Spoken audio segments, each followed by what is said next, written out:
It's Patreon. I don't got to do shit. You know who this is. Oh yeah, it's the bad boys ready to be bad. Ladies and gentlemen, welcome to Poo Poo. I'm PP. All right, today we're discussing who's had worse roommates. I made a list of both of our roommate groups.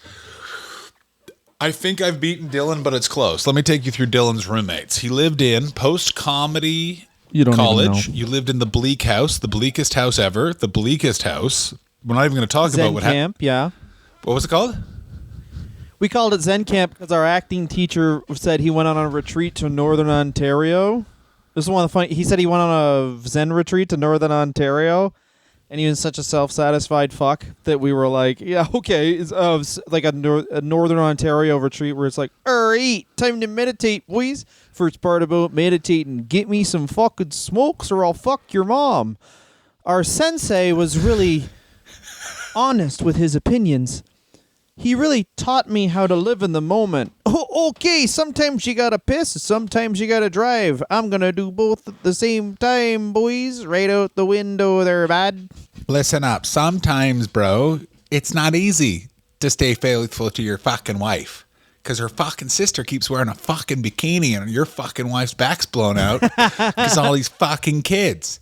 So what you need to fucking do is fucking focus on your spirit animal. You know who my spirit animal is? Ron fucking McLean, man. Fuck yeah. Yeah, exactly. We're going to get fucking tuned up off Moosehead. That's the fucking Buddhist beer, boys. But anyway, yeah, Zen Camp. Everyone had their own fun meltdown during Zen Camp. We had one guy who was rich and refused to get a job. At one point he said, I'm working on my art in my mind. That guy still owes me $400, and for what? What does he owe you $400 for? Gas bill.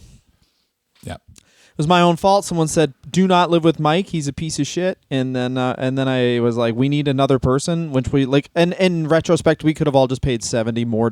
And you don't think about that when you're $70 when you're 21 is like, well, I'm sorry, I'm not Mr. Millionaire, so I don't have. Yeah. Well, that's the other thing is, and this I'm still guilty of this to this day. It's the number, the front number switch, because it was if I remember correctly, it was $425 we would have had to pay instead of $350. But if it was $300 to $375, I would have been like, yeah, I don't give a shit. But just that, yeah, just because it was above $400, so dumb. I mean, I was a different type of roommate, and then one of my roommates spent our electricity bill on cocaine and art supplies and vodka.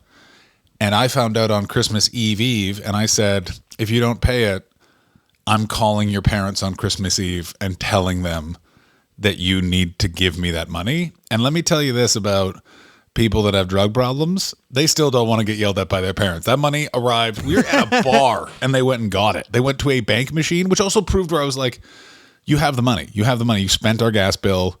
I know you got paid working at a restaurant.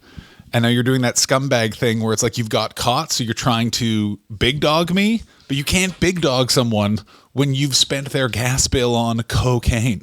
The people who did cocaine in their early 20s really see themselves as individuals who are like, yeah, man, it's just something I'm going through right now. I'm so fucked up. This was such a luck for me because I was able to skirt all of my friends getting heavy into drugs and sex parties in my 30s because I had done a lot of stepped on cocaine in Montreal in my 20s. And I was just like, yeah, man, I know how fun it is to stay up until 5 a.m. the first 10 times. But then you cry in the shower so hard you almost shit yourself. And then you're like, I can't do this. This is the nice thing about me and those types of drugs is that I never had such a good time that it made up for how bad I felt afterwards. Let's not get distracted, but that brings me to my first set of roommates, which is, of course, cocaine person who spent the gas bill on cocaine and art supplies on Christmas Eve. I still think that Mike is the worst roommate I've ever had. Definitely, really, because you have some interesting ones. Because you have Mike. We adopted a dog from the Humane Society. This is the bleakest thing you've ever told me. Let me tell you when Dylan told me this story. We were hammered drunk in front of the Finsbury pub at like 1 a.m. drinking lawn beers in front of the bar after it shut, and you just looked at me and went, "You know how sometimes I get sad when I'm drunk?" And I was like, "Yeah," and you're like, get ready to be said too. And then you told me this story. Go ahead, Dylan. Oh, no, I was going to say he kicked the fucking dog. And we're like, Oh, did you fuck. kick the fucking dying dog, you fucking cunt? Yeah. And his dad, I believe, was a senator of the island of Jersey. Like, that's how, like, in England. Oh, I fucking I just remember hate his this. mom helping him move out. Like, I don't think I know a worse person than that guy at that age. Maybe he's an okay guy now, but, like, back then he was, like, a You don't get better. top shelf piece of shit. Like, I don't know how you can improve from kicking a dying dog. You can't. That guy's such a fucking monster. I remember that part. Oh, fuck me. Yeah, man. And then there was this guy who was an asshole, but, like, we were so passive aggressive, we needed an asshole. The guy was a fucking asshole, but anyway, he picked on the roommate we didn't like. So we're like, all right, that's fine. He just walked up to a beer he had and put a cigarette out in it. And he's like, that was for the dog. And the guy was like, are you going to fight me? No? All right. You're not going to fight me, so I can do whatever I want to you. That is the thing. That's the thing I really learned in college and then in my adulthood is I came from a friend group that would really fight you. And then once you realize that people aren't fighting in your 20s, you can really step it up a notch. Like, oh, my goodness. Yes. One of our roommates would leave applications. He would just go around the town leaving applications because the guy didn't have a job, and he'd just leave applications for employment on his bed. oh, that's really The guy funny. would come home, and he'd just be, like, stacked with applications. Where was this guy going if he didn't have a job? That's the other thing I love when roommates don't have a job. He had but they still have, dreadlocks. no. You were wrong to live with him. You got what you deserved. He had dreadlocks, and he had, like, this is a very specific type of person that doesn't exist anymore. He got hired, like, without an interview at HMV, Oh, yeah. which We is need like a specific music look. store. So it's like, You're- yeah, he looked very cool. He looked cool. He was a fucking, yeah. And he would, like, have his girlfriend over all the time, and she would just, like, sleep there, but also, like, buy everything for him. Would she at least contribute to the household? Because I also had to She confront... was the household. I had to confront a roommate over the fact that her boyfriend would take up to an hour to shower in our bathroom and wasn't contributing, and also got really angry one time when I kicked the door open and went, you have to get out because I have to shit and I'm going to use my toilet, because I was literally putting shoes on to go find a bathroom in the neighborhood when I was like, wait a minute, only one of the people in this equation owns the right of that toilet, and that man is me.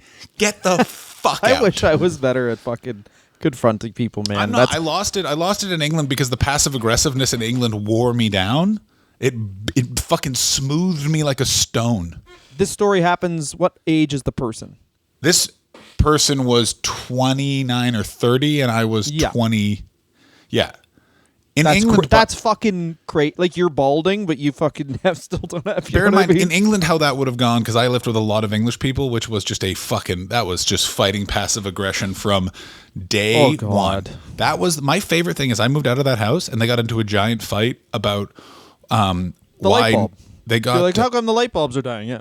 It was a light bulb. It wasn't even light bulbs. It was the trash. They were like, oh my God, we have so many bugs in the kitchen. We can't figure out what was going on. And that was because I was the only one who ever emptied the trash. And they never just emptied the trash. It was the greatest thing I've ever discovered. One of my friends that was still living there was like, yeah, like I went away for 3 weeks and we got moths in the kitchen because no one emptied the trash. And I was like, that's the most insane thing I've ever heard. They have to walk by the bins to empty the trash. Like, you walk by the bins to leave the house, and they were like, well, that's where the garbage can is. Garbage is inside. Garbage will take care of it itself. It's insane. Now, The okay, garbage so will fly out. let's continue. No, I have two more that I need to say. Go ahead. This is about that house. First thing, I was trying to bed this woman. Yes. I basically was like, we need to have a party. I can't just hang out with her. I need to have a party. Just so I could try and hang out with this chick. Instead of just asking her out like a normal person. You have a question? Was this the party where you ended up, and we can edit this out if you don't want to share, where you ended up giving her your treasure? No, this is a different woman. Oh, you did this move more than once. This is amazing. My second time. The second time it worked. The first party couldn't have went worse. Here's what happened to the first party. She used the bathroom. What? No, not in that house. I've never been to this house. I don't know what the bathroom is, but let me tell you what'll turn her pussy into a cat litter box. Seeing what that toilet's got. Why is the toilet blue? No. It's not even how dirty the toilet is. The toilet's Go ahead. disgusting, but that's not it.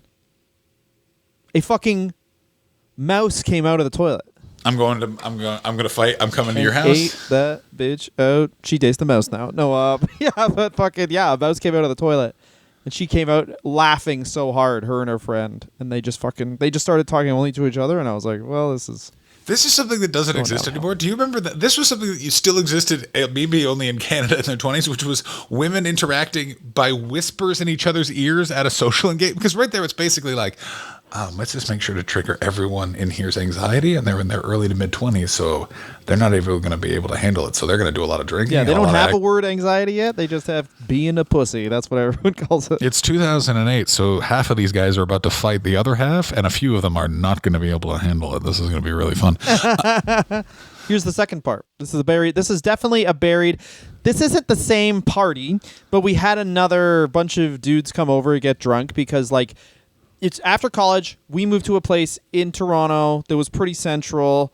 So, people from out of town will come, they get drunk, whatever. We got drunk all the time. A guy wakes up to go to the bathroom, and there is a man who has a failed right-wing pivot in his past, masturbating on the couch. And then he was like, "Are you fucking jacking off?" And it was like everyone was sleeping on the couch. So there was like 4 guys sleeping on the couch. And then he goes, "Sometimes you gotta. It's too hot. It's too hot in this fucking mouse toilet den." I can't. It's too fucking hot. I know who that was. Here's another thing about that Mike guy is he fucking the old man who was the landlord there at 10 a.m. was fixing some of the fucking. Of course. 10 a.m. This is very key. 10 a.m. fixing some of the shingles, and he fucking yelled at the old man. Perfect. Also, a guy, Nolan, tried to sell weed. He's like, "I'm going to sell weed," and then Mike just broke into his room and stole the weed. And then Nolan, instead of being like, "Stop stealing my fucking weed," locked it, and Mike scaled around the fucking house, broke into Nolan's room, and took his weed. Holy shit! This Mike guy sucks. I didn't know about Mike. I think you might. These are all buried memories. As I'm talking about it, I want to like find out where he is, and I do too. Can we track him down? Let's do it. I'm working on my art in my mind. Dylan, I went to theater school. If you think that is like, oh, that's a real douchey. Like, there was a guy who stood up in first year acting and said, "Hey guys, I got diagnosed with." Not syphilis, chlamydia. I got diagnosed with chlamydia this weekend because I like to have sex. And I feel like I need a connection with each one of you because I'm flawed now and I want to feel that connection. And then he finger poked each one of us. And in my head, I just went, did this guy literally stand up at a university class he's paying for and basically went, just to let you guys know, I fuck so much, I got a disease. Let's act. I mean, that guy, by the way, theater assholes must be a special. This was post Humber Comedy College, which basically is like, I want to not go to school, but I also want my parents to have less money. I got to tell you, the Humber graduates fall into 3 phenomenal categories. 1, people like Dylan, working as a comedian. They figured it out. Support a family. It can be tough. It's very hard having your own business, but they're doing it. Number 2. Okay, well, they bought into being edgy in 2005, and they've doubled down to the point that you can see the scars from their neck beards. And then my personal favorite, number 3, fucking wackos. First guy who ever told me about polyamory. Humber grad told me in front of a 7-Eleven at oh my god, this is a buried memory. I haven't thought about this in forever. And at college and Spadina, walked up to me and went, "Me and my girlfriend are polyamorous. She really wants to fuck you because you look similar." And then walked away. And I remember thinking, I'm like, man, that guy. There's got to be a word for what's going to happen to that guy, and that word is Me Too'd. It was Me Too'd. It just took 6 years for and the that word. word is crimes. You did crimes. Yeah, I'm trying to remember other stuff that we did at Zen Camp. That was when I was that's when I got the worst customer review in the history of Starbucks to that point. I assume someone has beaten me. Go ahead. But I got 3 out of 40. What did they say? I was covered in dirt and I smelled like shit, and that I made the drink bad, and not only did I make the drink bad, so it's very important to like. The liability thing is if anyone if you're listening to this, if anyone hands you a coffee straight up without putting it on the counter, just spill it on yourself because you can sue Starbucks for a quadrillion dollars. And then just take pictures of the burns immediately, like fuck you, fuck you, fuck you, fuck you. So I was just doing that. I was just being like, here's your fucking drink. Hey, it's I know what you asked before, latte, 180 degrees. This is 300 degrees, and there's no coffee in it, and it's not milk, and it's just water. Here's some boiling water. Fuck you, make it die. Hey Dylan, do you know what? You know what I call when I walk into Starbucks? They call me Nick Lachey because I always order my coffee at 98 degrees. That's good. She did 98 degrees. And then the young person who... What was that move? I've never seen that before, ever. What is that? What is that move, Dylan? Dylan, what's this move? And then if they don't know what that means, you say, wasted on a young cunt. Say that. Get in their face. Call him a cunt. Oh, yeah. By the way, you on the whore. Patreon, we're not doing a right-wing pivot. We're pivoting into the manosphere. Here's how you handle a fucking Starbucks barista. You walk in, you immediately establish your alphaness. Hey, I just want to let you all know, I drink this coffee with my penis. One of my favorite things, there's this comedian, Kyle Lucy, who is, I think, he just wants numbers. He doesn't have like any allegiances to anything. I agree. I got to tell you, I find it so refreshing that he's just like, I'm a vegan one day, I work out the next. I'm here to win. And I'm like, you know what? Good for you, buddy. Get after it. He told me when TikTok first started, he just searched for any feminist thing and he would just fucking stitch it. Be like, yo, okay, whore. And he got like 50,000 followers in 2 days, and then his account was deleted on the third. He's like, okay, you can't do what I'm doing. But like, he got like 50,000 followers. Like, okay, you smell like clam, you slut. And then it was like fucking. Like, but that was, I guess, hard to entertain. We gotta. There's first of all, I think the ships have passed us by. The only thing we could fall back on is filming things even worse than this somehow, and just fucking criticizing the next generation. Like, we're both sunken in a chair, and we're like, Gen Z is too soft. We're hard. I got to spin on your idea. This is my spin on your idea. We do the inverse, where we're. You know, like we do like the male feminist version of Gen Z where we're just way into everything they're doing. I like it that everyone looks like they're ready for picture day. I like that. I like how loose their clothes are. I like that 8 of them could fit in one set of trousers, the opposite of what we did. Also, we have to both have comb overs and everything is tucked in. High-waisted. Yeah, they dress like jeans. Seinfeld. There. Yes, exactly. We have to both dress like Jerry Seinfeld when he's dating Shoshana. Yes. They saw Kramer and they were like, don't know what he did stand-up wise. Yes to the dress. That's what they saw. Yeah, I mean, I think some of them saw the stand-up and were like, I like what he was wearing and I like what he's saying. No, how about just check this one out. Everyone here has ADD nowadays. All these Gen Zs have ADDs. That's because they didn't have a DAD. I mean, I don't know how you just changed the game of stand-up comedy, but Dylan, look at me. Look at me. How about you stop focusing on your ADD? Whoa. And then people will be like, oh, it's ADHD. And I'll be like, yeah, the H is for homo. What? Homo. Homo. Hang on. I'm getting a call. You just sold out the earth. Yeah, and then Netflix will have a whole thing about how they should let me say what I have to say. Netflix will have a whole thing about like, yeah, he should just say what he has to say. And it's just me going, homo. But there was a moment where you, like, your microphone cut out again, you piece of shit. You motherless fuck. Stop hitting the fucking wire and stop hitting the off button when I'm coming over. I'm not hitting the wire or the off button. You can't do this to me. I can, and I did, and I Every will. single episode I delete combined 4 hours of you hard breathing into your microphone. I am not here to be equal. I'm here to say that through my glass house, I throw many stones at you. Okay, so I think Mike is my worst roommate. Moving on to second one, Dufferin and St. Clair. Creepiest reason to have a shower with your girlfriend ever that you told me once drunk that I think about all the time. Which is what? Didn't they have like incest shower power hour once as a joke that was very uncomfortable? Oh no, that was another place. That was No, there was another one where Most my insane. roommate came home. So he's like a diagnosed sex addict, and he came home with a woman that was going through something that no one else, I guess, has ever gone through because it was crazy. They both did M, and then in a very tiny apartment had sex all night, and I just did Grand Theft Auto driving missions so that I was like, I guess I'm doing the tow truck missions because I don't want to listen to these people have sex.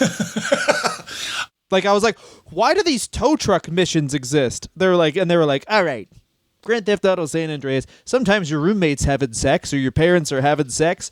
You got to hear classic rock for 9 hours. Yeah. And if you turn like too quick, they go on. The mission's going to take a really long time and they're boring, but you need them if your parents are having sex. And I use those missions.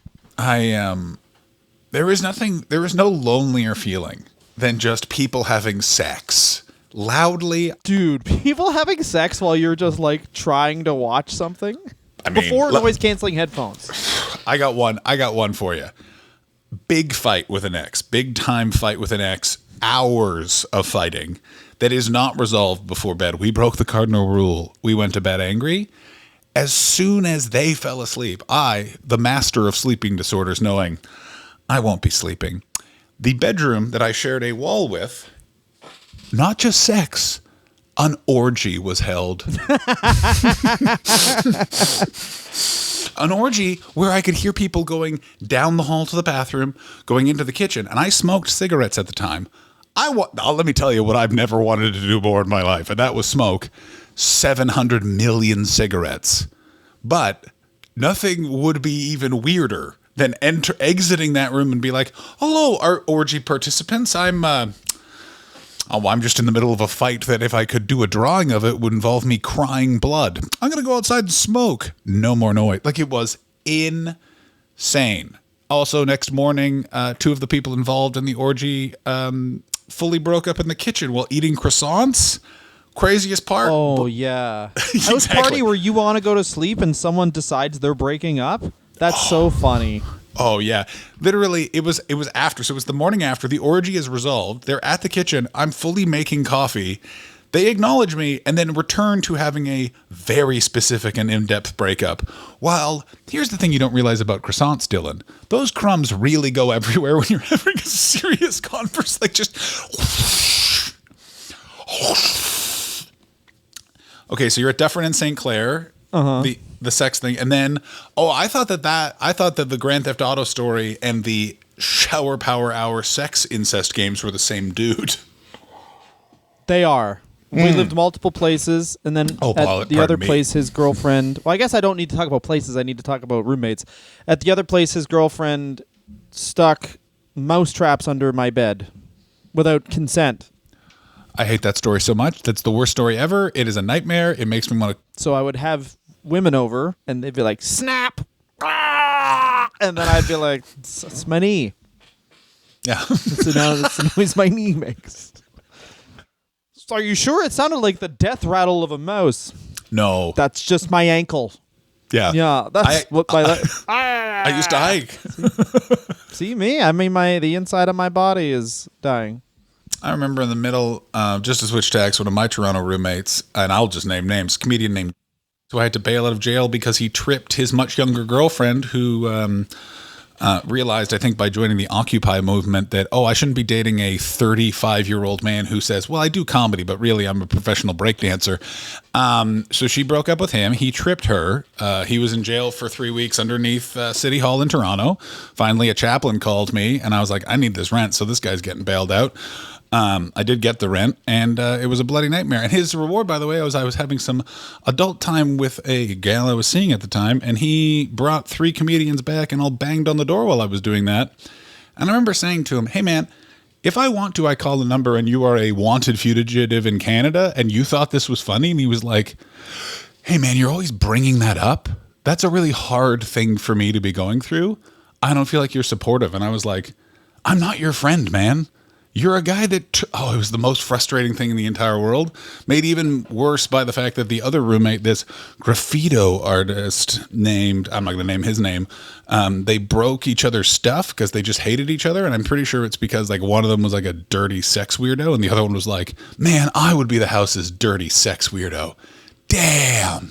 It was very annoying. Yeah, there's always one guy who has more. If it's a big group of guys, it's always one guy who has more sex than everyone else, and they feel like they're the alpha. Even it's like, man, we hear your sex. It's not good. I remember this guy Luke, who was in my friend's power metal band Phalanx, got in my face because he went, "I have sex," and I went. And I will never forget this. I went, your girlfriend is the ugliest person I have met, both internally and externally. Why did you say that? She was the worst person ever. Cheated on him 3 separate times. One of them, she cheated on him with a university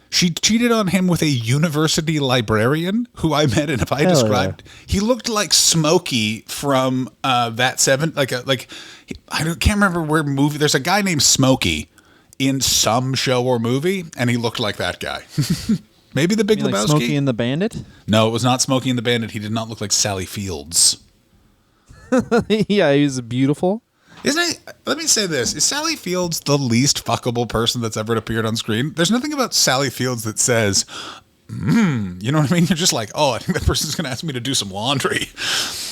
Okay, well, Google Sally Field 70s. I haven't seen it, but she's probably fucking... I have Googled Sally Field 70s. As you know, Dylan, I try and jack off to everything on the internet, and I've tried to jack off to that, and it did not work. I'm going to put Sally Fields. I remember reading a mob book. This is like a joke I had 100 years ago. But you know how every mobster has obviously their nickname? Yeah. And it was like, it was some mobster's tell-all, but it was like, there's Tommy the Ratchet. And then Timmy Knuckles. And then one of them was just named Sally Fields. Well, that's not as... It's like Timmy the Ratchet and Sally Fields. But Sally Fields was so much more violent than all the other guys. It was like, yeah, because they're like, who's gonna shake down everyone for the money? Sally Fields and, of course, Kim Basinger, the man. My favorite... Sally Fields was pretty cute in the 70s. Disagree. You disagree. That's right. Now I'm just Googling Sally Fields 70s tits. My favorite Sidebar Mafia nickname it's a twofold story. It's Carmine the Snake Persico, and he wanted his name to be Junior. He's like, come on, call me Junior. I'm so small. And everyone's like, no, you keep murdering everyone. You're the snake. And he's like, no, I'm Junior. And it was like a big thing for his entire life where everyone's like, yeah, Carmine the Snake Persico. And he's like, the nickname is Junior. It is not Snake. I am not Snake. I'm very nice. And it's just like, dude, you routinely were like, beat this guy up, bring back his finger. And that's why people were like, yeah, we called you the Snake because you couldn't do business with you because you just kill everyone. And he's like, yeah, that's fun. I'm small like Junior. I'm the Junior killer. Basketball player Tim Duncan, one of the best basketball players of all time. But you'll never see any highlight reels of him because he was so like by the books, like a high school basketball coach would just nut over him. And he wanted his nickname to be Merlin. He's like, what about Merlin? They were like, no.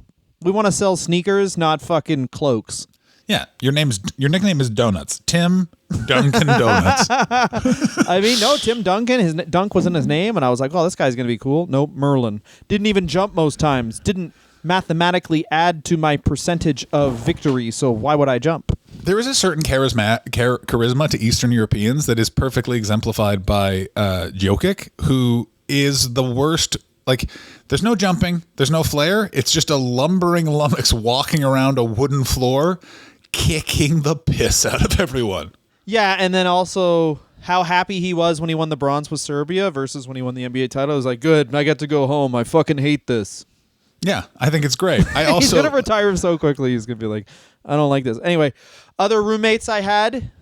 Let me continue. I have the list. The one after that would be the one that Alexis caught having sex on your sofa that really made her angry. That was the house I remember. Yes, my wife went over to get something and he was having sex on the couch. And he made the no sex on the couch rule. Broke his own rule. I remember I was just about to leave for England, and like I at the point like I knew your missus a bit, and she just let it. he's got to get out of there. That was that. And then you just lived with your now wife for a period of time. And then you moved to the Streatham house where you had one roommate. Not talk about the sex guy. Oh, what else? I lived with the sex guy at the terrible house. He was one of the nice guys at the terrible house. And sex guy went through one of my favorite phases. Like, this is like a sitcom. Is that he was working overnights as a security guard, and there was a really charismatic. And you understand, this guy's from like a town of 3,000 in Nova Scotia, and he met and made friends with his first Muslim man. He'd never known a Muslim man before. Guy was like evangelical Muslim, gave him Malcolm X's autobiography, and he got fucking pilled. And he was like, I can't be in the Nation of Islam, but they do make a lot of sense. And that ended one day when he got drunk and went to Pizza. We went to Pizza, and he drunk yelled, "The white man is subjugating you, and you don't even know it." And then the Asian guy behind the counter said, "I go to Ryerson." "What are you talking about?" And he was like, "The white man is keeping you down." And the guy was like, "Aren't you white? What are you talking about?" And then we told him what happened the next day, and he basically was like, "All right, well." I got a and couple. It was a classic thing where he got drunk and smoked cigarettes inside. But he's like, "Yeah, once I stop this," I'm like, "This is all you do. Once you stop everything you do, you'll be fine." First of all, man, do I miss the awesome. 2000s. You could still smoke inside, no fucking problem, man. Dude, we smoked so much inside. That was the only party we had was we bought a bunch of natives cigarettes and just filled a fucking bowl with them. And if you fucking don't ask me for my fucking smokes, bowl's full. Fuck yeah. It was like fucking 100 cigarettes. It cost I'm going to say this right now. I remember it cost us $10 and I would have a great two time. A pack. Oh, Pardon me? yeah. I would go to that party right now and have a great time. No drinks. You don't even need to serve water. Just a bowl of cigarettes inside, and we're just not going to discuss it. Yep, I would go. I don't know if I would actually smoke. I remember, if I started smoking cigarettes again, it would be like, I'd be like, listen, I got to take care of something. I'd check into a fucking hotel, pay the smoking fee in cash. My bones would be fucking jelly from just sucking all the calcium out of it, which is something cigarettes do. So then you're moving into England, where I had a bevy of roommates, couple of which were in a relationship and had just cheated on each other. And then the guy, one of them was a 40-year-old man in a ska band. Yeah. And then a Polish woman who hated all of us. And that was, I was the fuck, like, at that point, it's like, there's no. Everything, I'm the main problem past the bad house. You were not even close to the main problem in the Streatham house. You were the one holding together a burning ship, because that house was insane before you moved in. One of the people sad masturbated so much, another one of them did a perfect impression of them sad masturbating. Do you know how crazy that is? Dude, I forgot about the guy who jacked off in his own hand because he didn't want to waste toilet paper. And then one time a guy had a weird the ska guy had a weird conversation with him, and he just had his hand like this. And then he's like, "Yeah, I didn't realize." He's like, he's just holding his hand out like that. I'm like, that's because he had like a load in his hand, and he was on the way to the bathroom. You talked to him while he like had a fucking teacup load in his hand, and then that guy fucking sprinted down the street screaming for about 5 minutes. Oh yeah. And then a guy came over. That guy was sleeping on our couch because later on he would do gigs, sleep on our couch. And a guy came over, had a quick conversation with him, and the guy, we'll call him Nathan. Nathan, the load guy, slept over on our couch and then told me he had jacked off on our couch. I was like, that's fucking gross. But this other guy, who we'll call Nathaniel, shook his hand after the load, and he went, "The dirty bastard shook my hand." He jacked off. But he used to just walk into the house, and then my now wife would move there. Then she was like, "Yeah, you can't fucking stay here anymore." Just yell in his face. Where I was like, "Yeah, that's good." That was the craziest part of that house. Was your wife moved to England and tried to, like, normalize, and it was so bizarre because I was like, it was like watching someone push against a river and occasionally almost win. Like, it came so close, and I was like, she's almost done it. And then one of them would be like, I bought nothing but potato salad from the grocery store. I got it cheap because I didn't put it in any containers. It's on the sofa. Well, also, Ska Guy would buy beets, leave them on the top shelf so the juice would just drip down, and we'd be like, Q cleaned your beets? And he's like, oh, okay, what is everyone fucking gay now? That guy's attitude towards rules were fascinating, where it's literally like, you have to help him, but like, oh my God. I remember we were once I've never been on a train with that guy and he had a ticket. That was the funniest thing ever. Yeah, that's good. All right, so your roommates now. My worst roommate is clearly Mike. The reason he is because everyone else I hid their identity or used a pseudonym for their name. But you know what? Mike and Nathan are pretty close, but Nathan always paid his bills on time. Yes, he did. And that's all you need is just you jack off as much as you want with loads in your hand. I mean, okay, we're gonna run out of time, so I gotta be much quicker. You're using full Christian names. Yeah, I'll use John's name all I want. Great. You tripped your fucking girlfriend, you fucking loser. You tripped your girlfriend, thought that would be a bonding experience, and then bombed harder than ever because I torpedoed a gig to intentionally tell the audience, hey, your next act, this is what he did. And then I was like, bear in mind, she was like roughly your age, so watch out. Which probably was the least professional thing I've ever done, but felt so good. So fucking good. Just trying to move to England while this loser refuses to do anything. Oh, fuck him. Fuck him. That's great. Okay, I had a lot of wacko because the London house, there were so many rooms in and out of that. This guy Nick, who was a total liar, he claimed he was a big, powerful businessman who was a sublet, and then tried to just turn into a full-time renter. Then got really angry when I wouldn't help him move. Kept insisting that the house be cleaner when I finally had to be like, hey man, you don't live here. You're a sublet for 3 weeks. And he was like, no, I'm not. I'm taking over the lease. And it's like, no, you're not. You don't get to just decide. And he was like, what? That guy was the worst. I caught him in the greatest lie ever, which was, I'm going to Canada this week. I'm flying first class. And then on the Thursday, he said he was leaving. I was like, aren't you going to Canada? And he was like, I never said that. And I was like, yeah, you did. You said it right here. And you know when like someone's a crazy liar and you've now just said to them, I can see through you, man. He then he was so angry at anything I did, like was so upset, wrote me the longest email the night that I brought Dylan home after we got super drunk and I slapped his glasses off his face in a fit of fun. And then Dylan put his glasses together back with a butter knife and then looked at me and winked and went, you can't mess with me. And I have never laughed so hard in my it was 6 a.m. and we were a level of drunk that should have been illegal. And that guy wrote me such a long letter about being disrespectful.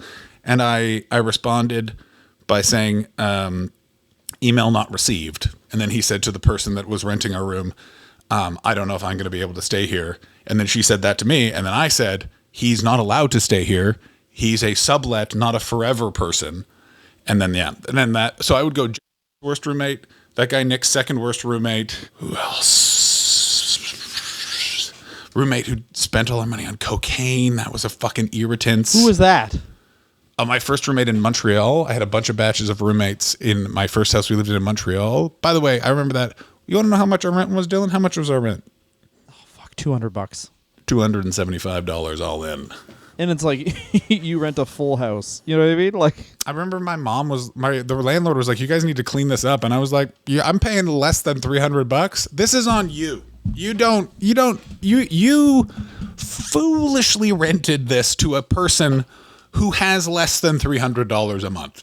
What did you think was going to happen, madam? Yeah, I think good thing that's a good thing about landlords now is that they don't, now that rent is so high, you kind of can't rent something to someone under 25 because they shouldn't live alone. Like all of our things are like, and then we used to shit in the tub and shower in the tub in our own shit. And that was fun because rent was $100. You know what I mean? It was fucked.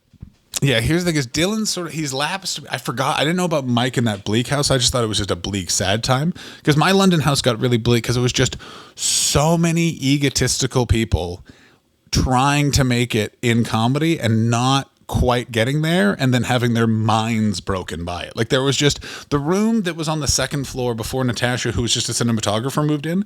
That was a rotation before you moved to England, Dylan, of people coming to London to make it as a stand-up comedian.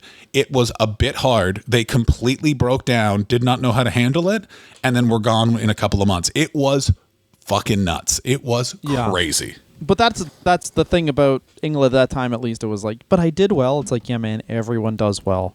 And then people would just be broken. And the other thing is, like, the shit house I lived in, everyone was 20. You lived in a place, like, these people are in their 30s. Oh, some of them were in their 40s. A guy left the music business. He was like a successful A&R guy, loved comedy, was going to make it in comedy. Literally started, like, he was a vegan and healthy, and in 3 months, he was just drinking and smoking, and then just bought a condo and told me, I remember he was like, I bought a condo because I want to make sure there's no internet there. And I was like, stand-up comedy has broken this man. He is literally moving into a room so he doesn't have access to chortle.com. Oh, it was so nuts. It was also number one, you think? This is pretty close. And then it was just, the thing is that like all of the roommates in that London house just didn't do anything. So it was just very frustrating because if I went away at all, there would just be like locusts in the kitchen because they wouldn't empty anything out.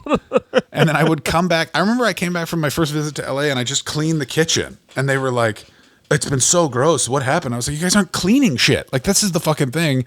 Nor would they call the landlord if there was ever a problem. That was my favorite thing. I remember once getting called at 2 o'clock in the morning in Australia because one of them was like, hey, the hot water's a little weird. And I was like, okay. And they were like, what do we do about it? And I was like, I mean, you are a full 7 years older than me. And I was like, call the landlord? And they were like, yeah. How do we do that? And I was like, okay. You know, on the fridge where it says landlord number, take those numbers in the order that they are written, enter them into your telephone, press the little telephone icon, hit that. And then through the magic of technology, his voice will appear. And it's not a recording, Dylan. It is, in fact, him. And he will instruct you on what to do. And as it turned out, by the way, are you ready for this, Dylan? Do you want to know why the hot water was a little low? 2 other people had taken a shower earlier that day, and it just needed a second to recharge. Yeah, that's good. I mean, that's what I like about it. Satellite had to adjust its dish for that call to happen across the world. And it was just how hot water works. Hot water is heated water, so it is not infinite. Okay. Insane. I like that. I was for sure one of the bad roommates, though, because now I'm remembering this story. The Polish lady that hated us, one of the things that I did was use her moisturizer. Oh, yeah. For what? To jack off. And yeah, that's right. It was self-tanning. So I was fooling around with this girl one time, and she was like, why is your penis like a full 3 shades darker than the rest of your body? I'm like, oh, that is sad. That's a sad but been so close to having sex and then not because you've done something too funny. But it took like a full 10 minutes. She was like, we're still going to, but I need a second to like tell everyone I know and stop laughing. I was like, take your time. I smoke cigarettes. Take your time. I'll smoke 3. I don't care. I'll smoke 3. I'll brush my teeth. You take your time. I mean, yeah. Okay. So it's understandable. I mean, that's one of the, like, our friend Catherine was the first one to be like, why are your ears? That was the best. I remember that was in my house. That was in that house because Catherine asked you. She went, Dylan, are you using like a tanning moisturizer? And you went, well, I remember your face being oh, I didn't know that was a thing that was out there. Yeah, that makes sense. Yeah, like it was that. Like it was very like, oh, okay. Well, I got some answers to some of my questions. Yeah, that's. The best thing about that Polish woman is that there was a man with full cerebral palsy who had to live upstairs because she refused. She would not do it. To switch she rooms. Needed her sanctuary. Her room was beautiful. It was like the rest of the house was just like a garbage can, and then she lived truly in Narnia. Because of her. This is the thing that always made me angry about her behavior was that house was destroyed particularly because a a New Zealand cocaine addict moved in who thought he was a carpenter and just destroyed a bunch of shit while super high on coke. For example, one guy moved in and he was having a de-stressing wank the first night he moved in, and this guy booted the door and just stood in his room going, he's having a wank. Which when Dylan found out, he was like, I want to. He just was like, I want a drink. So he opened the door, and the guy was like, "You wanking?" And the guy went, "Yeah, man." And he went, "You having a wank?" And the guy went, "Yeah, man, get out." And he goes, "You just wanking." And it was like a thing. It was like a, what is it called? It was like a, the best thing that's ever happened to anyone ever. it was perfect. Oh, so good. And then that guy still, the guy who got caught jacking off doesn't see any humor of it, was still mad. Still stays mad. Stay mad, baby. Let me say this about that guy. I like that guy for exactly that reason. What, that he stays mad? Yeah, he's the Stay mad, yeah. For a man who's been a professional comedian for his entire adult life, very serious. And I really enjoy that quality. Gets fucking pissed. I love it. I gotta. It's an old school Canadian dad rage where it's just an unnecessary tone shift. Yeah, we're having a good time until you fucking showed up. You're like, oh, okay, all right. Well, evident. Thank you for telling us without the words that your daddy used to drink. You know what I mean? I remember someone we know, the Australian guy, the New Zealander, got his like swimming record broken. He had like a very specific swimming record. It got broken, and then and then one of our roommates who lived with him had a like party because it's like he doesn't have the record anymore. I was like, that's everything he's achieved is gone. He only. I gotta tell you, that guy who threw that party has done a lot of work on himself, so he is not that guy anymore. And let me say this. I miss that guy sometimes. Yeah, sometimes you need that guy. That guy was not always fun. That guy was sometimes incredibly fucking irritating and fucking hard to be around. But also, come on, like I'm not gonna say who it was, but there are a couple of times that he really did some mean stuff. Okay, final phase then. We're trying to figure out who the worst roommate is, Mike or. I think. Okay, here's the thing. Okay, I spent. You make your case. You have 3 points. I'll have 3 points. Okay. Had to speak to a justice of the peace, and the police were involved, and it almost stopped me from having to move to England because you couldn't process your visa and be a surety, and he didn't understand A, consequences, or B, leverage. So I finally had to explain to him that he had literally 5 minutes to call the courthouse and tell them that he was going for anger management training so he didn't have to go to jail for being a aggressive piece of shit towards women because he doesn't know how to handle himself. So wait, what happened? Why were you a surety? I was a surety. I already explained his girlfriend broke up with him and he couldn't handle that fact. So while they were having an argument, she stormed away, and while she was storming away, he tripped her because he was so immature. And her dad was I hope you're all sitting down, the chief of police of a city. Oof. So guess what happened? That guy called his friends in the police department in Toronto, and that guy got picked up real fast and spent 3 weeks in jail. Because I'm like, what am I gonna? I'm not bailing this guy out. And then rent was due, and it was jail. Yeah, he was in jail for 3 weeks. Who's gonna call? He's not a tough guy. It might have been less than 3 weeks. It might have been 1 week, but it was a period of time where I was like, I didn't really know. And then I get called from a chaplain and I have to go down there. And he was like, you got to get me out. And I was like, I'm not paying any money for this man. And it was him. This is how big of a piece of shit this guy was. He had a bunch of friends in the city. The 2 people he called were me, his roommate, and a girl he had gone on 2 dates with that I was like, don't put up any of your stuff. I live with him. I can do it. And that's what we did. Because I lived with him, and it was basically if he did anything, I was on the hook for it. So you don't pay any money in Canada. What you do is it's your bond. You're like bonded to, so you face repercussions if he does something he's not supposed to do and you don't report it. So you're given a number, and it's literally you. And I asked, and like you do a test, and you call, and you give a number, like a code, like a case number. And then you just go, I refute my status as surety. And then immediately as you do that, that person is now a wanted fugitive in Canada and has to immediately report to the police, or it's like you're counted as you're on the run from the police.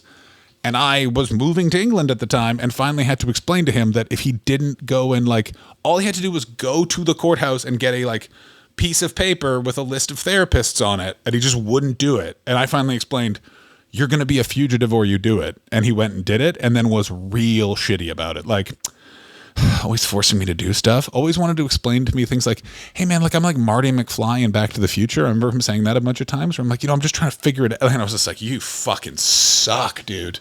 Suck. And also, by the way, confronted me later and asked me to stop telling the story. And let me say this. I will never stop telling the story. You tripped your ex-girlfriend because you're a fucking tiny piece of shit. Like fucking, I will be in Vancouver where you live in September. If you would like to ask me to stop talking about it, I'm going to be performing at Little Mountain Gallery. I'm going to be performing at Jokes Please. Please feel free to pop in and tell me to stop telling people you tripped your ex-girlfriend and now deliver flowers professionally in Vancouver. All right. Well, yeah. I think Mike is the worst roommate, but I'm settling scores. Well, what's worse, being someone's surety, having to be someone's surety, or being generally a piece of shit? You're out $400. It didn't technically cost me any money. That's my logic. Okay, cool. All right. I'm going to say that there to you. There we go. The worst roommate Dylan got. One of his first roommates, too. You learned from your lesson, I got to tell you, because you were the sheriff of Stretton. Like, no one, like I will say it, Dylan was the sheriff of Stretton. As soon as that Polish lady moved out, he let that gentleman live on the ground floor so he didn't have to drag his own body up the stairs. He cleaned up one of the rooms so a nice Spanish man could live there who I always enjoyed talking to and smoking cigarettes near.